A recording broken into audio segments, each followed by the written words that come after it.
దయచేసి మీ కేటాయించిన సీట్లలో కూర్చోవద్దు కోరుకుంటూ ఆ గేట్ దగ్గర నిల్చున్న వాళ్ళు ఈ పక్కన నిల్చున్న వారు ఇక్కడ కూడా పెద్దలు నిల్చున్నారు దయచేసి మీరు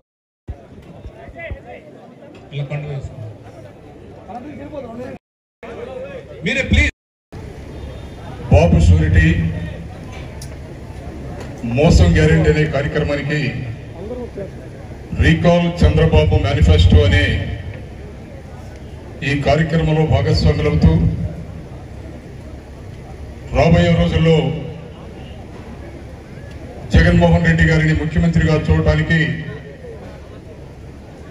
ఆయన వెంట ఎల్లవేళ నడుస్తామని ఆయన ఏ కార్యక్రమం చేపట్టినా ఆ కార్యక్రమంలో భాగస్వాములు కావడానికి సిద్ధమవుతూ నియోజకవర్గ స్థాయిలో వేలాదిగా భాగస్వాములవుతున్నటువంటి వైఎస్ఆర్ కాంగ్రెస్ పార్టీ సైనికులందరికీ పేరు పేరున హృదయపూర్వక ధన్యవాదాలు తెలియజేస్తున్నాను. భారతదేశ చరిత్రలోనే ఇలాంటి మహోన్నతమైనటువంటి కార్యక్రమాలు చేసినటువంటి నాయకుడు కానీ ముఖ్యమంత్రి కానీ పార్టీ అధ్యక్షులు కానీ 77 సంవత్సరాలలో ఎవ్వరూ లేని విషయాన్ని మనం అందరం గుర్తించాలి. ఎన్నికల సందర్భంలో ప్రజాస్వామ్య దేశంలో ఆయా రాజకీయ పార్టీలు ప్రజల్లోకి వచ్చి అనేకమైనటువంటి వాగ్దానాలు ఇస్తారు. పార్టీ అధికారంలోకి వస్తే ఏ హామీలను మేము అమలు చేస్తామని ఒక పెద్ద మేనిఫెస్టో తయారు చేస్తారు. ఎన్నికలు అయిపోయిన తర్వాత అవన్నీ కూడా నీటి మూటల్లా కరిగిపోతాయి. కానీ ఇది ప్రజాస్వామ్య యుగం. నాయకుడు అనేవాడికి విలువలు విశ్వనీయత ఉండాలి. ప్రజల్లోకి వచ్చి ఒక మాట చెబితే ఆ మాటకి కట్టుబడి పనిచేయాలని, ఇచ్చిన మాట తప్పకుండా నెరవేర్చి తీరాలని దేశ చరిత్రలో ఒక మహోన్నతమైనటువంటి ఆశయంతో పనిచేస్తున్నటువంటి ఏకైక నాయకుడు ఒక్క జగన్మోహన్ రెడ్డి గారిని ఈ సందర్భంగా మీకు మనవి చేస్తున్నా. ఎందుకు ఈ మాట మాట్లాడవలసి వస్తుందంటే 2019 ఎన్నికల సందర్భంలో రాష్ట్రంలో తిరిగి జగన్మోహన్ రెడ్డి గారు ఒక మేనిఫెస్టో రిలీజ్ చేశారు. ఆ మేనిఫెస్టోని అధికారంలోకి వచ్చిన తర్వాత తూచా తప్పకుండా అమలు చేసినటువంటి నాయకుడు మన నాయకుడు జగన్మోహన్ రెడ్డి గారు. కానీ 2024 ఎన్నికల్లో రాష్ట్రం అంతా తిరిగి చంద్రబాబు నాయుడు గారు ఎవరూ చేయనటువంటి 2 పనులు ఆయన చేశాడు. ఒకటి, ఒక ప్రమాణ పత్రాన్ని రాష్ట్ర ప్రజానీకానికి అందించాడు. 2, ఆయన్ని నమ్మరేమో అన్న ఒక అభద్రాభావంతో 5 కోట్ల మంది ప్రజానీకానికి బాండ్స్ రిలీజ్ చేశాడు ఆయన. ఇది భారతదేశ చరిత్రలో ఏ నాయకుడు చేయనటువంటి పని ఆయన చేశాడు. ఆయన దానికన్నా ముందు ప్రజాగళమని ఈ మేనిఫెస్టోని ఆయన రిలీజ్ చేశాడు. ఇది ఎందుకు మాట్లాడుతున్నామంటే ఈ మేనిఫెస్టో గ్రామాలలో ఉన్నటువంటి మనందరి దగ్గర ఉండాలి. ప్రతి ఇంట్లో కూడా ఈ మేనిఫెస్టో ఉండాలి.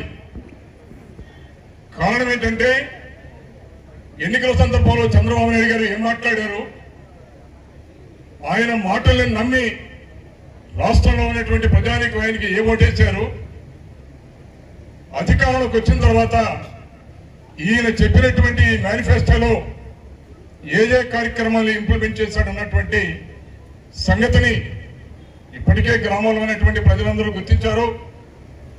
మళ్లీ మళ్లీ గుర్తు చేయవలసినటువంటి బాధ్యత మనందరి మీద కూడా ఉంది.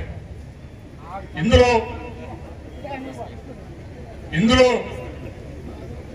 6 పాయింట్లు దానితో సహా 143 హామీలు ఇచ్చాడు. ఇచ్చినటువంటి ఏ హామీని కూడా సంపూర్ణంగా నెరవేర్చలేనటువంటి పరిస్థితి ఈ రాష్ట్ర ముఖ్యమంత్రి వర్యులది. ఇక్కడ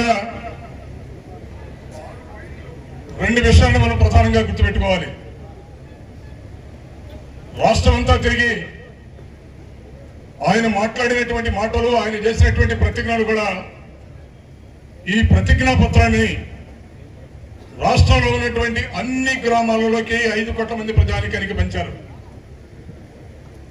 ఆయన ఏం ప్రమాణం చేశాడనేది ఒక్కసారి మీకు నేను చదివి వినిపిస్తా. భవిష్యత్తుకు గ్యారంటీ, ఇది బాబు గ్యారంటీ. చంద్రబాబు నాయుడు అనే నేను మన రాష్ట్ర ప్రజలు నాపై ఉంచిన నమ్మకాన్ని నిలబెట్టుకుంటానని త్రికరణ స్థితితో ప్రమాణం చేస్తున్నాను. 2024లో టీడీపీ అధికారంలోకి వచ్చాక భవిష్యత్తు గ్యారంటీలోని వాగ్దానాలను ఎటువంటి వివక్షత లేకుండా, నిబంధనలు విధించకుండా అమలు చేయడంతో పాటు మన రాష్ట్ర అభివృద్ధికి పునరంకితమని ప్రతిజ్ఞ చేస్తున్నాను. ఇది ఆయన చేసిన ప్రతిజ్ఞ. ఈ ప్రతిజ్ఞని రాష్ట్రంలో ఉన్నటువంటి 5 కోట్ల మంది ప్రజలకి పంచారు. ఇది ఎన్నికల సందర్భంలో ఆయన చేసినటువంటి ప్రతిజ్ఞ. ఇక్కడ ఒక్క విషయాన్ని మనం అందరం గుర్తుపెట్టుకోవాలి. ఇందులో ఏమన్నారంటే భవిష్యత్తుకు గ్యారెంటీలోని వాగ్దానాలను ఎటువంటి వివక్ష లేకుండా, నిబంధనలు విధించకుండా అమలు చేయడంతో అంకితమవుతారని మనం ప్రకటన చేశాడు. ఏంటి చేసినటువంటి పని?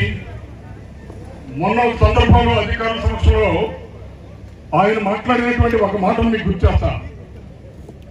వైఎస్ఆర్ కాంగ్రెస్ పార్టీ కార్యకర్తలకి పనిచేయొద్దు, వైఎస్ఆర్ కాంగ్రెస్ పార్టీ కార్యకర్తలు కానీ పనిచేస్తే పాముకి పాలు పోసినట్టే ఒక ముఖ్యమంత్రి మాట్లాడాడు. చంద్రబాబు నాయుడు గారు మాట్లాడారు. ఇదే చంద్రబాబు నాయుడు గారు మీరు రాజ్యాంగంలో ప్రమాణం చేసి రాష్ట్రంలో ఉన్నటువంటి ప్రజలందరికీ త్రికరణ స్థితితో పనిచేస్తాను, వివక్షతో చూపించకుండా పనిచేస్తానని మీరు ప్రమాణం చేసి మీరు మాట్లాడే మాటలు ఇవే. ఒక ముఖ్యమంత్రిగా ఉన్నత స్థానంలో ఉన్నటువంటి మీరు, రాష్ట్రానికి నాయకత్వం వహించవలసినటువంటి బాధ్యత ఇస్తున్నటువంటి పదవుల్లో ఉన్న మీరు, రాష్ట్ర ప్రజానీకాన్ని అవమానించే రీతిలో మాట్లాడే మీరు ముఖ్యమంత్రి స్థానానికి అర్హుల? మీకు వచ్చిన ఓట్లు మొత్తం 1,53,00,000. జగన్మోహన్ రెడ్డి గారికి వచ్చినటువంటి ఓట్లు 1,32,00,000.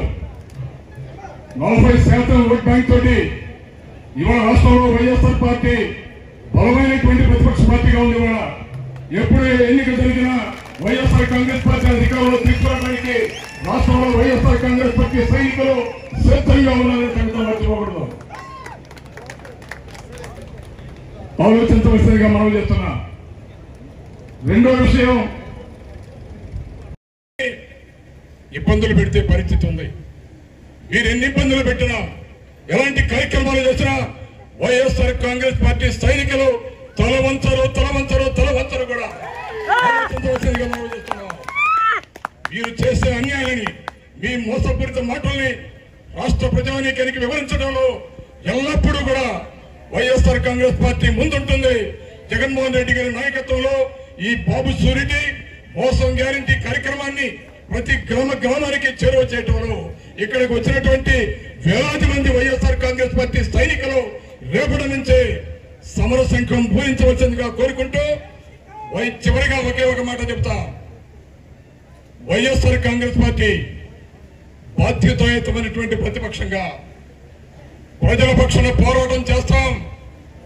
ప్రజలకు ఇచ్చే వాగ్దానాలను నెరవేర్చుకోవడం కోసం ఈ ప్రభుత్వం మీద ఎలాంటి ఒత్తిడి తీసుకురావడానికైనా సరే మేము ముందుంటాం.